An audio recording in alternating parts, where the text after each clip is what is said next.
Bismillahirrahmanirrahim. Assalamualaikum warahmatullahi wabarakatuh. Innalhamdalillah nahmaduhu wa nasta'inuhu wa nastaghfiruhu wa na'udzu billahi min syururi anfusina wa min sayyiati a'malina. May yahdihillahu fala mudilla lahu wa may yudlilhu fala hadiya lahu. Asyhadu an la ilaha illallah wa asyhadu anna Muhammadan abduhu wa rasuluhu la nabiyya ba'da.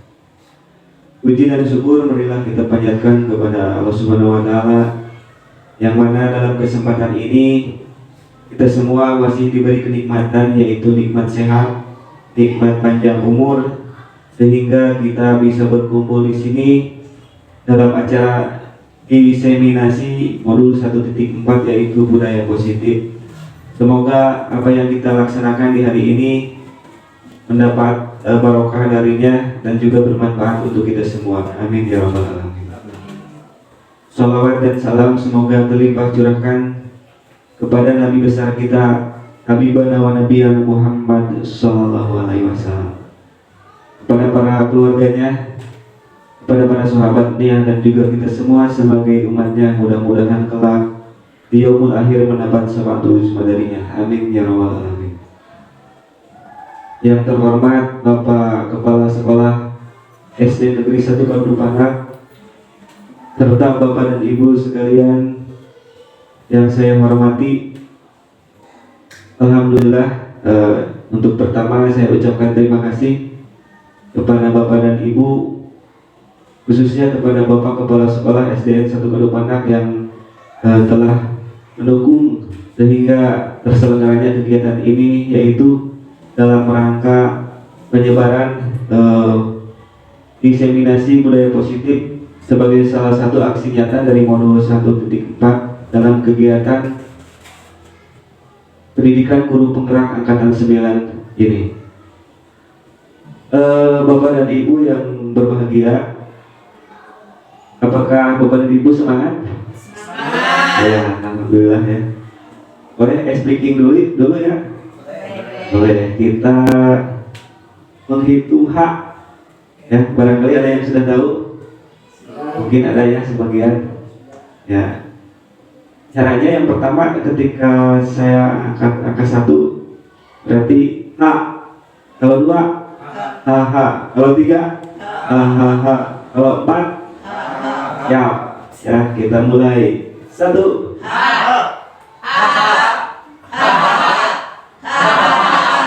hahaha, 6 hahaha, 7 hahaha, 8 alhamdulillah sedikit relax ya Pak Bu. Baik Bapak dan Ibu, mohon izin saya berdiri. Materi yang pertama terkait dengan budaya positif, yaitu ada 6 elemen yang sudah saya pelajari, yaitu yang pertama disiplin positif dan nilai kebajikan universal, yang kedua teori motivasi, hukuman dan penghargaan juga restitusi, yang ketiga keyakinan kelas, yang keempat kebutuhan dasar dan dunia berkualitas, yang kelima restitusi atau 5 posisi kontrol, yang 6 segitiga restitusi. Nah, disiplin positif dan nilai kebajikan universal. Bagaimana seseorang bisa berubah dari paradigma stimulus respon kepada pendekatan teori kontrol?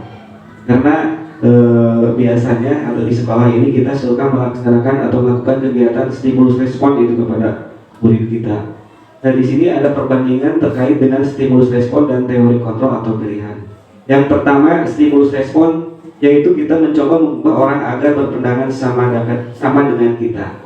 Sedangkan pada teori kontrol, kita berusaha memahami pandangan orang lain tentang dunia. Yang kedua, perilaku buruk dilihat sebagai suatu kesalahan. Sedangkan pada teori kontrol, semua perilaku memiliki tujuan. Dan yang ketiga, orang lain bisa mengontrol saya. Sedangkan pada teori kontrol atau pilihan, yaitu hanya Anda yang bisa mengontrol diri Anda. Selanjutnya, saya bisa mengontrol orang lain.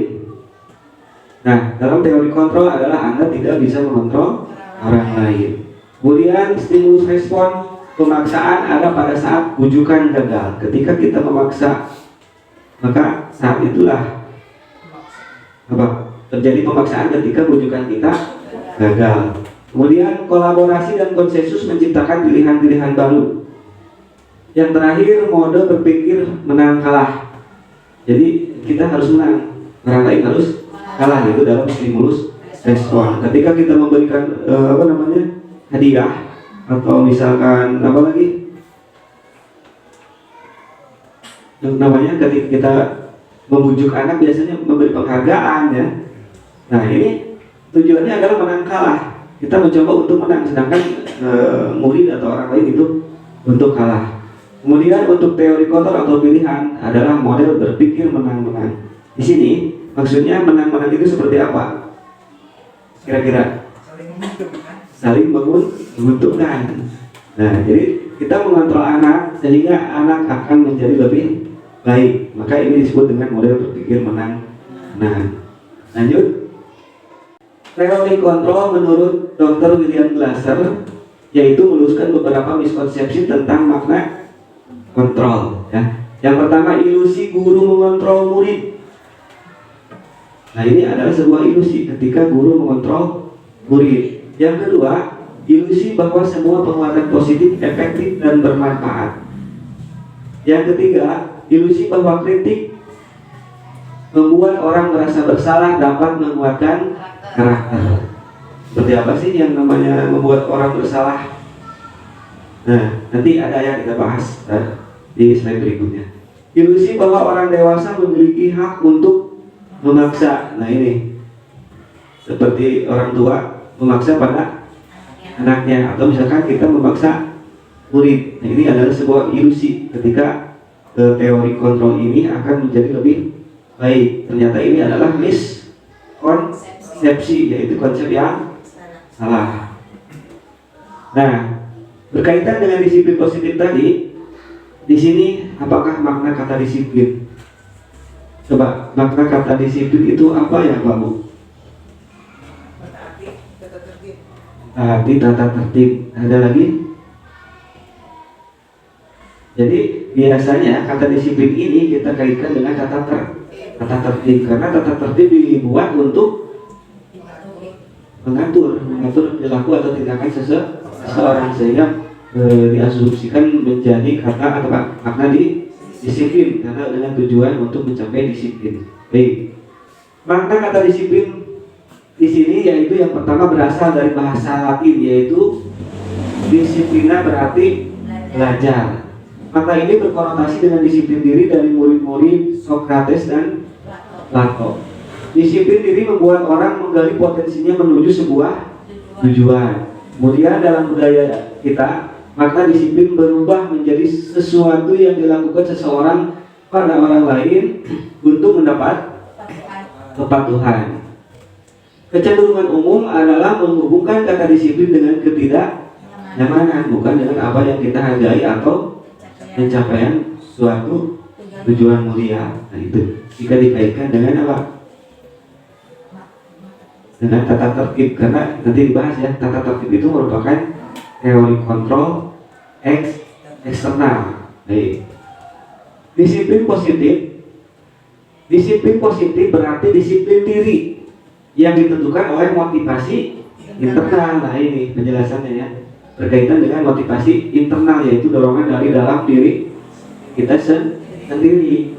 Jika tidak memiliki motivasi internal, maka memerlukan pihak lain untuk mendisiplinkan kita, atau motivasi eksternal, karena berasal dari luar bukan dari dalam diri kita sendiri.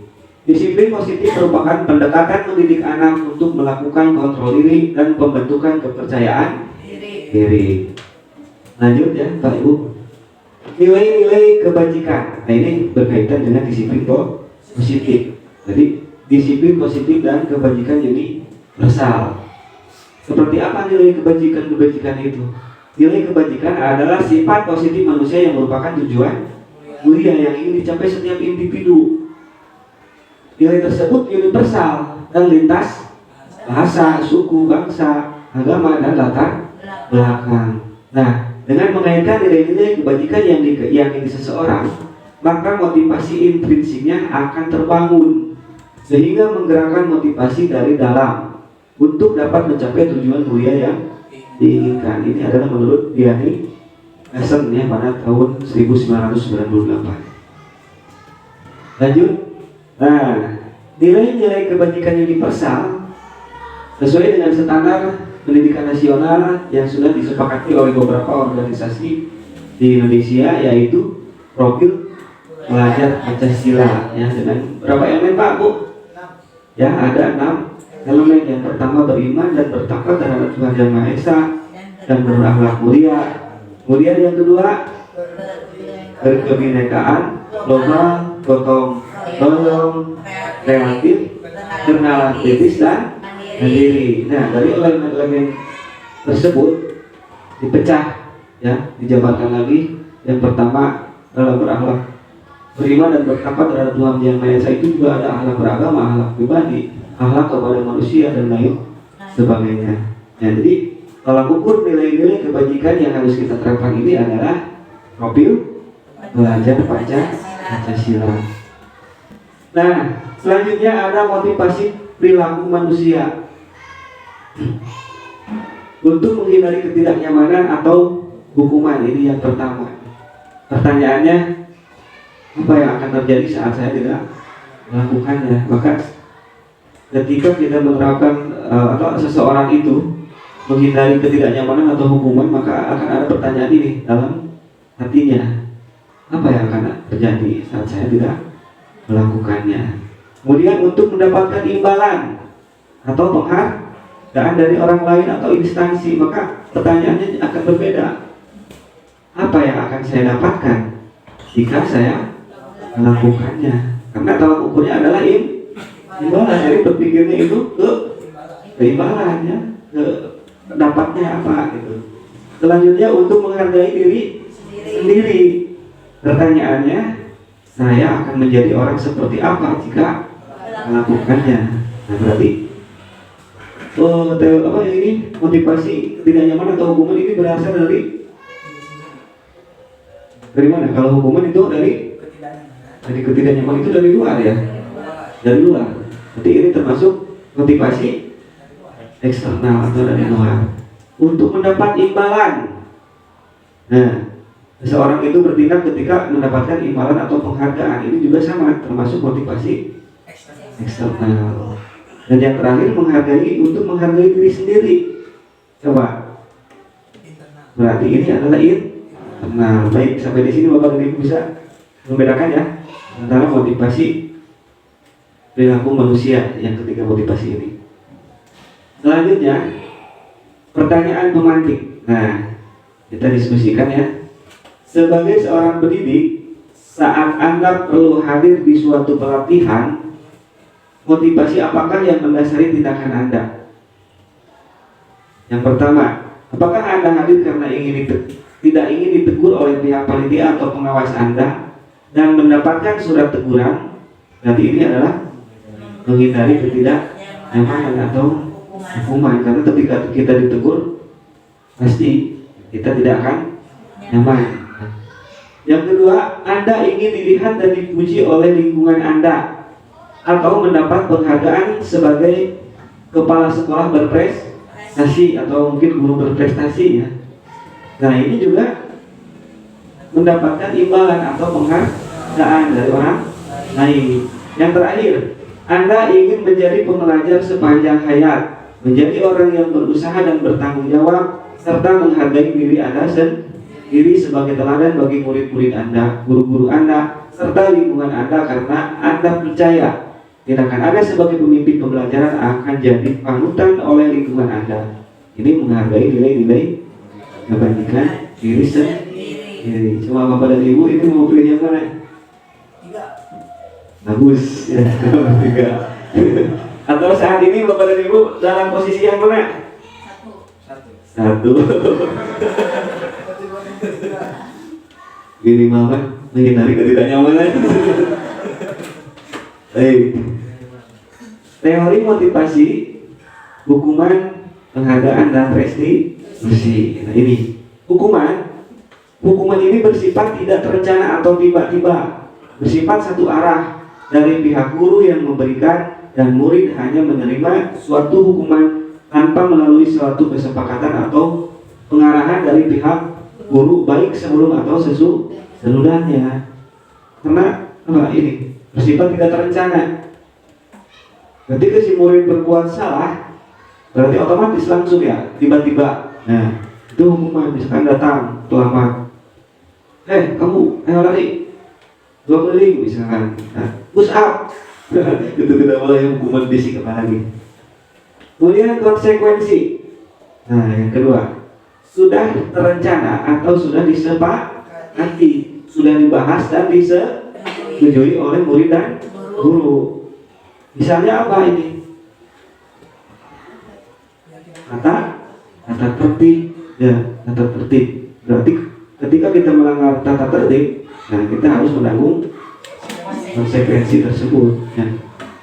Dan yang terakhir adalah restitusi. Restitusi adalah proses menciptakan kondisi bagi murid untuk memperbaiki kesalahan mereka, sehingga mereka bisa kembali pada kelompok mereka dengan karakter yang lebih kuat. Nah, Bapak dan Ibu sekarang dalam posisi yang mana? Konsekuensi. Ya. Jadi sudah terencana atau sudah bisa sepakati. Baik, lanjut. Hukuman, konsekuensi, dan restitusi.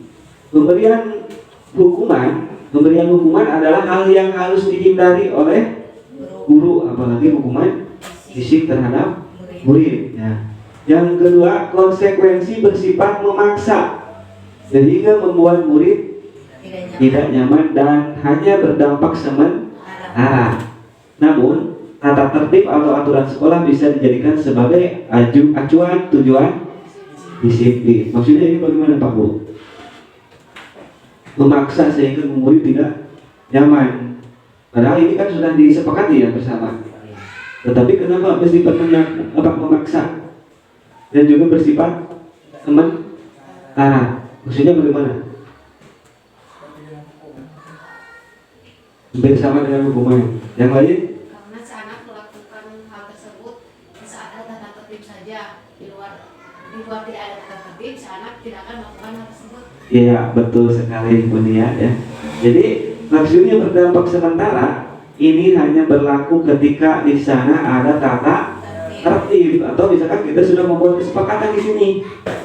Sedangkan ketika di luar sekolah misalkan tidak ada kesepakatan dengan yang lain, maka si anak tersebut hanya akan melakukan kedisiplinannya itu hanya di sekolah saja, atau bahkan mungkin ketika Bunia membuat kesepakatan dengan muridnya, sedangkan Bunianya tidak masuk kelas misalkan, diganti dengan Pak Denny, ada seorang Pak Denny tidak ada kesepakatan, maka akan melanggar karena Pak Denny tidak tahu pasti kata murid itu, maka ini akan bersifat sementara. Yang terakhir adalah restitusi. Nah, ini restitusi bisa menumbuhkan rasa percaya diri untuk memiliki karakter yang lebih kuat, lebih terwujudnya disiplin positif. Baik, kita gali terus ya. Di sini restitusi itu seperti apa? Nah, motivasi perilaku manusia, hukuman, konsekuensi, dan restitusi. Hukuman adalah termasuk identitas gagal. Sedangkan konsekuensi dan restitusi ini termasuk ke dalam identitas sukses. Kita bandingkan. Hukuman adalah sesuatu yang menyakitkan, kemudian tidak nyaman untuk murid, juga anak untuk jangka waktu panjang. Korban mendapatkan keadilan, murid akan tersakiti. Perilaku pasif agresif meningkat. Bisa jadi ini bisa jadi apa? Nanti si anak bisa tumbuh rasa dendam, ya bahkan bisa jadi dendam berkepanjangan ini. Dendam kesumat ya Bunia. Nah, sedangkan konsekuensi sesuatu harus terjadi. Tidak nyaman untuk murid atau anak untuk jangka waktu pendek. Korban bisa diabaikan, murid atau anak dibuat tidak nyaman. Penguatan hanya bertahan dalam waktu jangka pendek. pendek. Sedangkan restitusi merupakan pilihan. Nanti si anak bisa memilih apa yang akan dia lakukan. Menguatkan untuk murid dalam jangka waktu panjang. Korban mendapatkan ganti, murid mendapatkan penguatan, kemudian masalah terpecahkan. Nah, ini berarti yang paling ideal adalah restitusi. Lanjut. Nah, ini masih banyak lagi ya perbedaannya. Mode paksaan itu hukuman, konsekuensi termasuk ke dalam tadi adalah stimulus, respon. Restitusi adalah teori kontrol. Nah, ini dalam kata-katanya juga pasti berbeda ini. Kalau hukuman, awas, kalau dilakukan lagi ya nanti awas kamu. Itu untuk hukuman. Betul, betul? Ya. Kemudian untuk konsekuensi, lakukan apa yang saya katakan. Nah, ini. Kemudian untuk restitusi, apakah hal ini yang sesungguhnya ingin kamu lakukan? Nah, jadi tuh aturannya adalah kamu harus. Nah, apa peraturannya? Mampukah kamu melakukannya? Terima kasih. Apa yang kamu yakini? Nah, untuk restitusi, apa yang bisa kamu lakukan untuk memperbaiki masalah ini? Berarti kita menggali potensi dari murid. Ya, jadi bukan kita yang mengendalikan, tetapi nanti kita akan mengajak murid untuk mengendalikan dirinya. Itu betul. Balik dari restitusi adalah sebuah pendekatan untuk menciptakan disiplin positif. Bila ada murid kita melakukan kesalahan, maka restitusi menciptakan kondisi bagi murid untuk memperbaiki kesalahan mereka.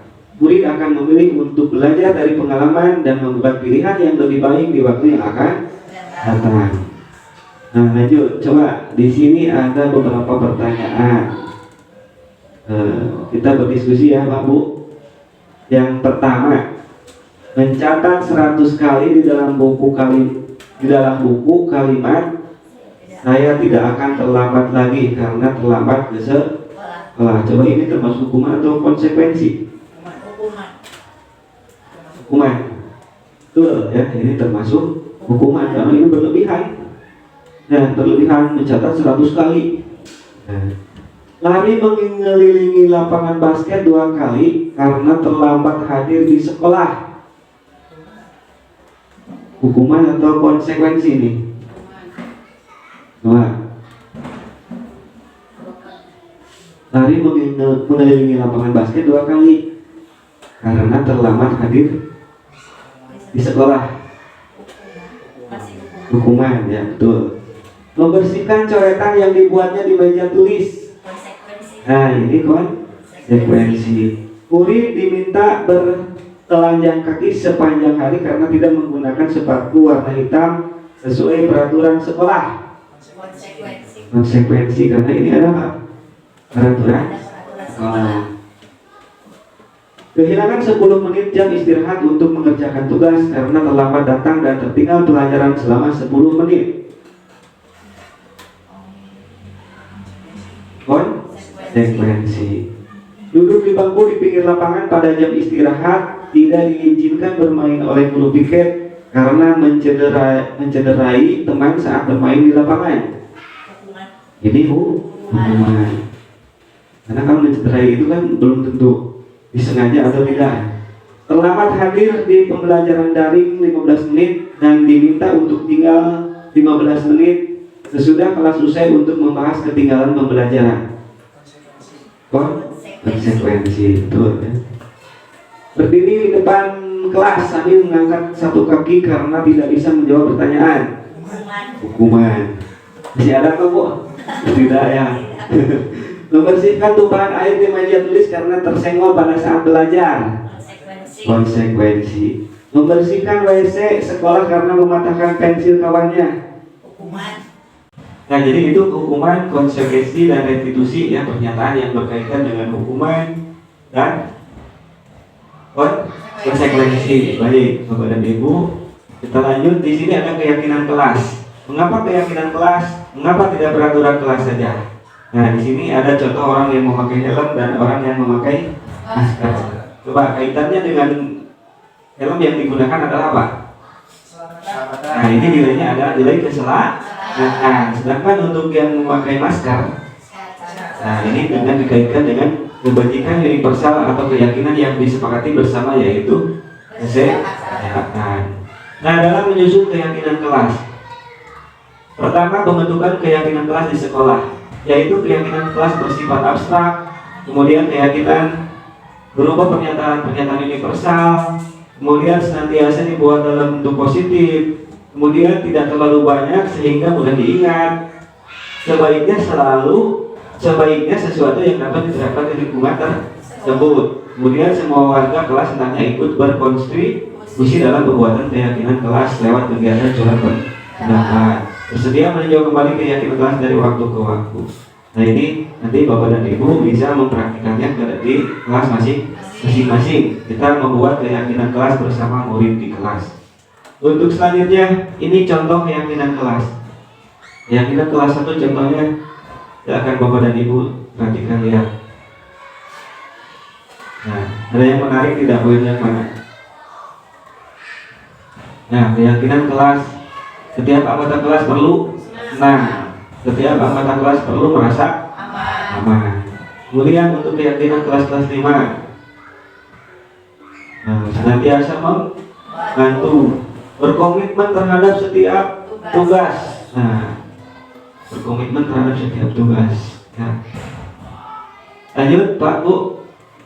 Di sini ada 5 kebutuhan dasar manusia. Yang pertama, bertahan hidup. Yang kedua, kasih sayang dan rasa diterima. Yang ketiga, kebebasan. Keempat, kesenangan. Dan kelima, perasaan. 5 kebutuhan dasar manusia ini adalah yang akan mempengaruhi tindakan seseorang. Ketika kebutuhan dasar manusianya belum terpenuhi, nah maka setiap orang pasti akan mencari kebutuhan dasar tersebut.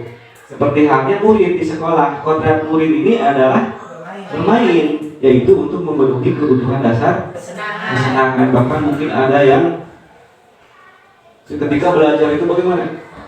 Melancong misalkan, atau lari-larinya. Ini adalah kebutuhan dasarnya adalah kebebasan. Nah, kemudian ada 5 posisi kontrol.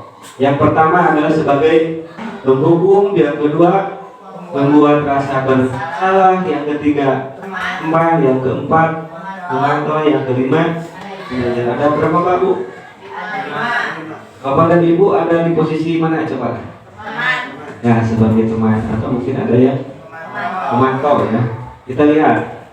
Nah, di sini penjelasannya ada penghukum, pembuat rasa bersalah, teman, pemantau, dan manajer. Di mana penghukum dan pembuat rasa bersalah adalah identitas gagal, sedangkan teman, pemantau, dan manajer termasuk identitas berhasil atau sukses. Perilaku kontrol positif dan perilaku kontrol ini perbedaannya hanya kalau teman dan pemantau ini berdasarkan motivasi eksternal, sedangkan untuk manajer adalah motivasi internal. Nah, ini untuk penjelasannya silakan Bapak dan Ibu lihat terkait dengan perkataan yang dilontarkan oleh guru juga berbeda-beda. Kalau kamu tidak melakukannya, saya akan hukum kamu misalkan, dan yang lainnya. Nah, lihat untuk manajer ini, apa yang kita yakini, apa yang kamu yakini hal tersebut. Kalau kamu meyakininya, kapan kamu akan memperbaikinya? Ini. Jadi untuk posisi kontrol sebagai manajer ini adalah posisi kontrol yang dianggap paling ideal untuk kita terapkan terhadap murid kita sehingga terwujud budaya disiplin positif. Nah, selanjutnya yang terakhir ada segitiga restitusi. Apa itu segitiga restitusi? Nah, segitiga restitusi ini adalah pendekatan atau strategi yang kita gunakan untuk memperbaiki tingkah laku murid atau membuat murid untuk menjadi lebih baik lagi.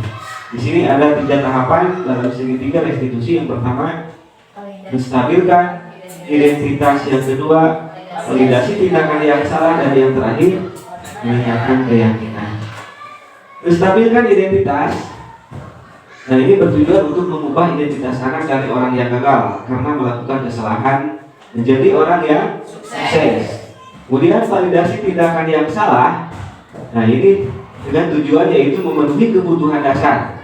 Jika kita memahami kebutuhan dasar yang tadi, ada berapa kebutuhan tadi? 5. Maka kita dapat menyelesaikan masalah dengan cara yang efektif dan dapat memenuhi kebutuhan dasar tersebut. Dan yang terakhir adalah menanyakan keyakinan. Teori kontrol menyatakan bahwa kita dapat termotivasi secara internal. Ketika identitas telah sukses tercapai dan tingkah laku yang salah telah divalidasi, maka anak akan siap dihubungkan dengan nilai-nilai yang dia percaya dan berpindah menjadi orang-orang yang dia inginkan. Nah, untuk pertanyaan pemantik yang dapat kita lontarkan kepada murid kita, yang pertama, menstabilkan identitas. Ini bisa dengan kata-kata seperti ini: setiap orang pasti pernah melakukan kesalahan.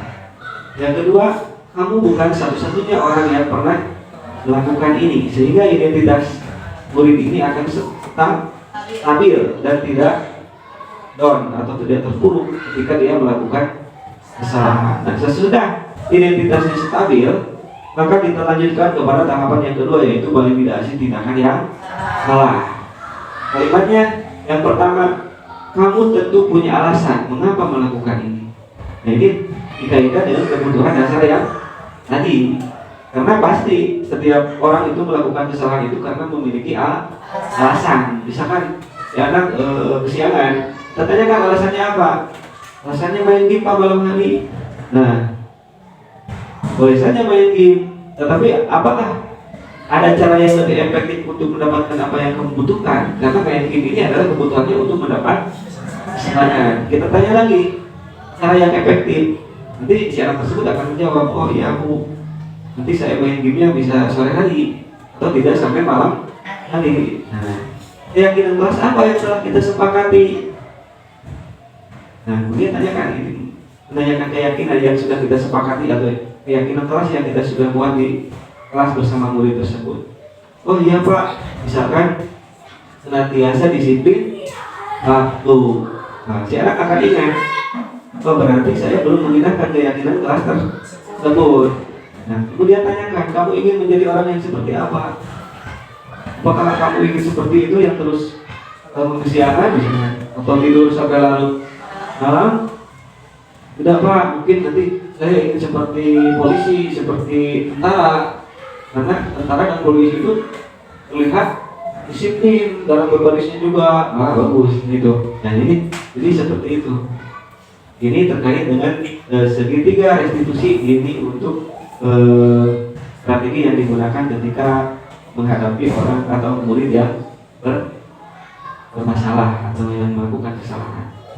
Barangkali sampai di sini Bapak ada yang mau ditanyakan?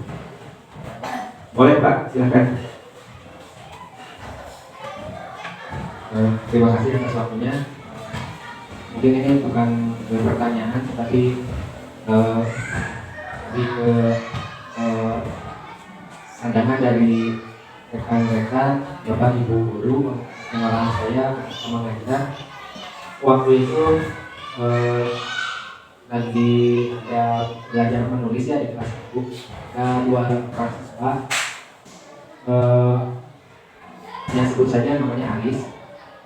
Dia itu mau menulis Pak, tapi mau pakai alat tulis orang lain.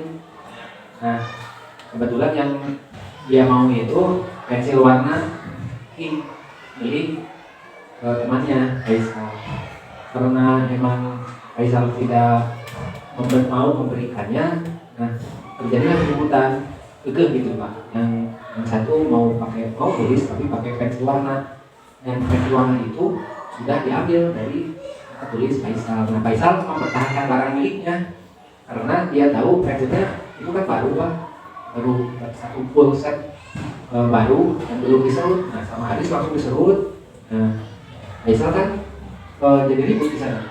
Nah, dan yang lebih jadi ributnya itu karena dibelain sama teman-temannya Faisal itu. Nah, jadi menghindari keributan yang lebih jauh, takutnya ada pemukulan gitu Pak.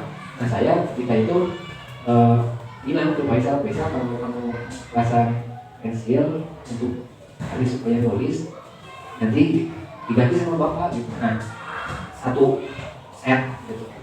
Nah, akhirnya reda itu, mau gitu, mau boleh kata Pak, tapi satu set ya.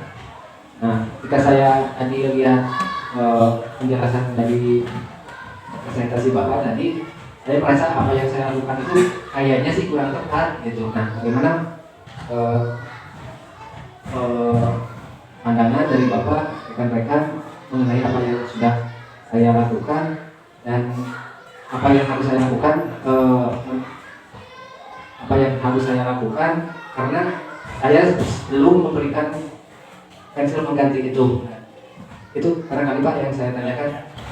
Terima kasih.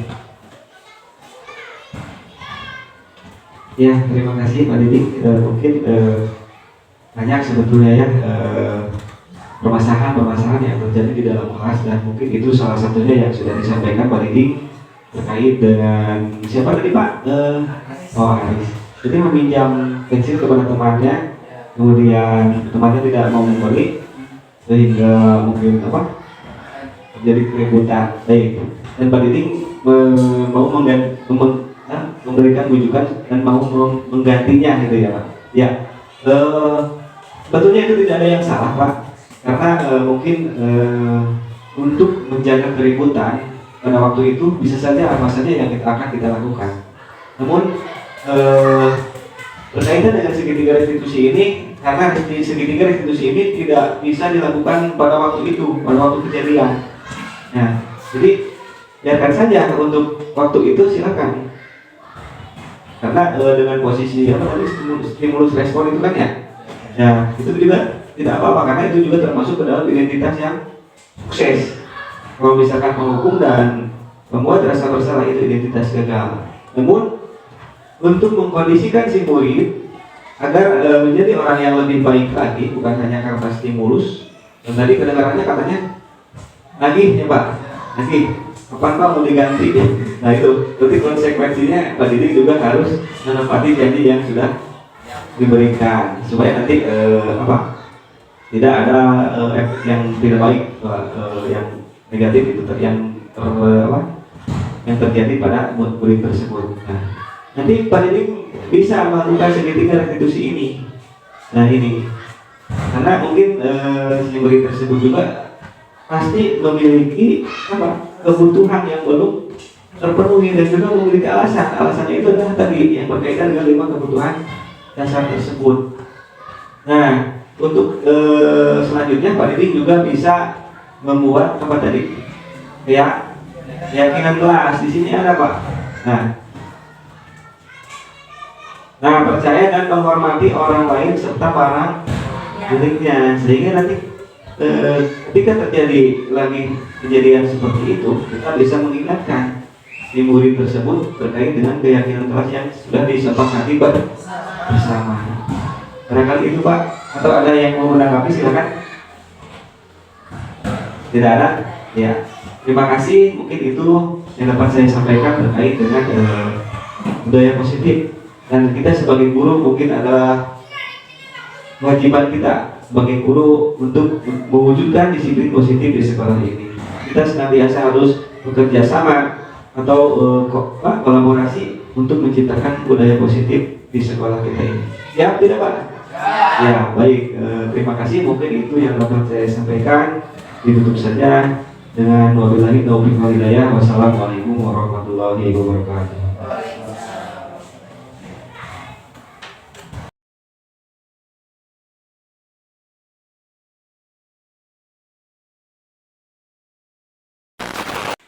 Assalamualaikum warahmatullahi wabarakatuh. Waalaikumsalam warahmatullahi wabarakatuh. Selamat pagi semuanya. Pagi, semangat. Luar biasa. Hari ini kalian semangat ya? Semangat untuk apa? Belajar. Untuk belajar. Nah, baik. Hari ini kita akan membuat kelas. Ada yang tahu keyakinan kelas? Tidak. Tidak. Coba untuk menciptakan suatu kedisiplinan, biasanya kalian berpedoman pada apa? Peraturan. Nah, keyakinan kelas juga hampir sama dengan peraturan. Kalau peraturan biasanya kalimatnya itu negatif, tidak boleh membuang sampah sembarangan. Terubah menjadi kalimat positif, senantiasa menjaga kebersihan. Jadi disesuaikan dengan nilai-nilai kebajikan universal. Nilai kebajikan itu apa? Nilai kebaikan sesuai dengan standar pendidikan nasional ya, yaitu apa? Profil pelajar Pancasila. Nah, kalian mengerti? Siap tidak? Siap. Kalian nanti boleh lihat itunya, kata tertibnya di sini. Terus kalian rubah kalimatnya menjadi kalimat positif. Siap? Siap. Bapak bagikan ya, nanti kalian tuliskan masing-masing di dalam kertas berwarna ini. Ya, boleh.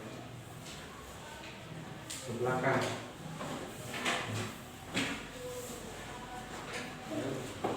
Ke belakang. Kasihkan ya ke belakang semuanya. Silakan kalian boleh melihat ke depan itu kata tertibnya. Nanti kalian rubah menjadi kalimat positif.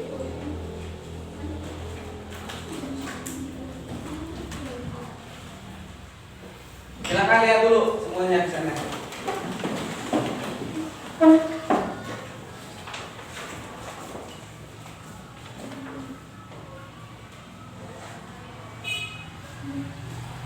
Boleh bergiliran ya.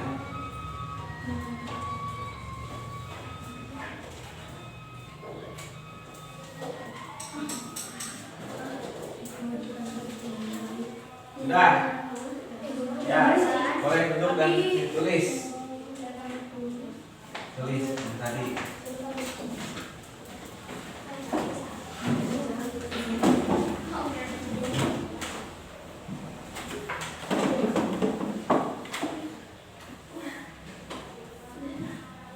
Sudah.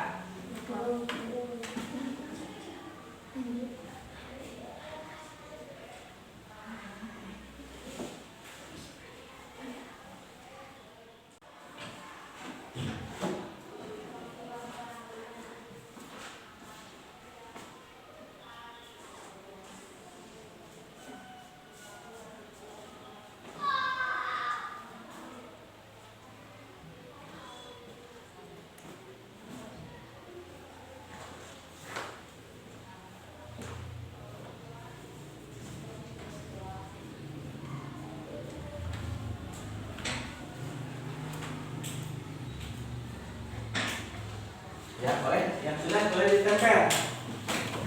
Boleh ditempel. Pakai rem.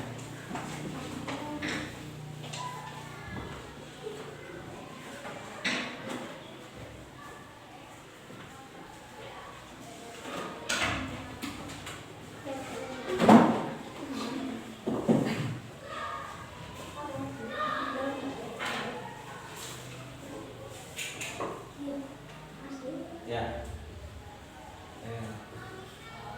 Terus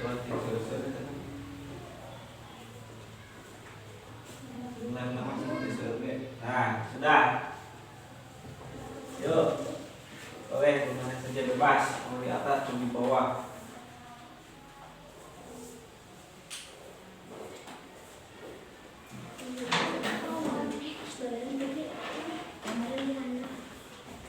Boleh bebas.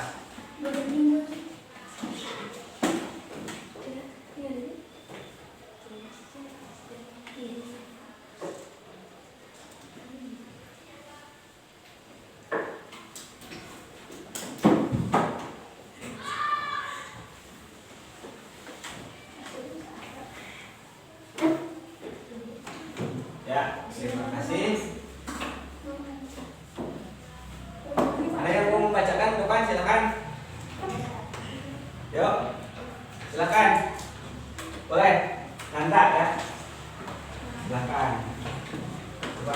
yang pertama Pak, yang sebelah sini dulu.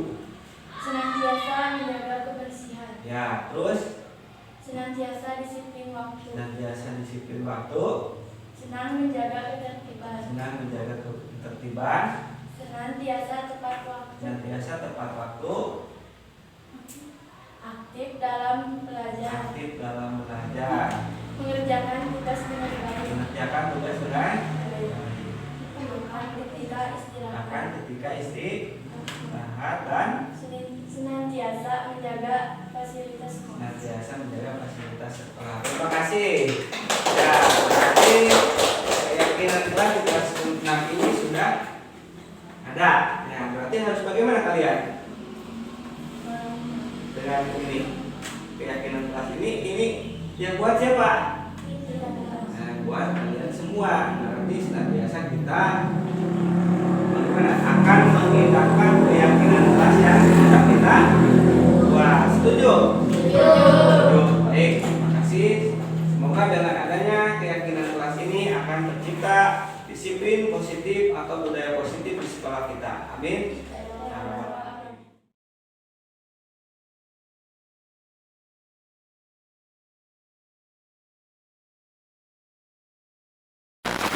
Assalamualaikum warahmatullahi wabarakatuh. Perkenalkan, nama saya Nia Kurniasih. Setelah saya mengikuti diseminasi tentang budaya positif yang disampaikan oleh Bapak Anton Sujarot, menambah pengetahuan saya, diantaranya saya menjadi tahu tentang teori kontrol, motivasi perilaku manusia, kebutuhan dasar manusia, serta segitiga restitusi. Selain itu, saya juga mendapat pengetahuan tentang keyakinan kelas untuk saya terapkan bersama murid saya di kelas. Kemudian dengan melalui segitiga restitusi membuat saya paham bagaimana saya menghadapi murid saya ketika murid melakukan kesalahan. Semoga dengan pemahaman yang saya dapatkan kami bisa berkolaborasi untuk mewujudkan sikap budaya positif di sekolah kami. Sekian dan terima kasih. Wassalamualaikum warahmatullahi wabarakatuh. Assalamualaikum warahmatullahi wabarakatuh. Perkenalkan, saya Ibnu. Saya murid kelas 6 di SDN 1 Kadu Pandang. Saya senang telah membuat keyakinan kelas bersama Pak Guru dan teman-teman saya. Keyakinan kelas tersebut kami buat berdasarkan nilai-nilai kebajikan universal yang kami sepakati dengan adanya keyakinan kelas. Semoga tercipta disiplin positif di sekolah saya. Terima kasih. Wassalamualaikum warahmatullahi wabarakatuh.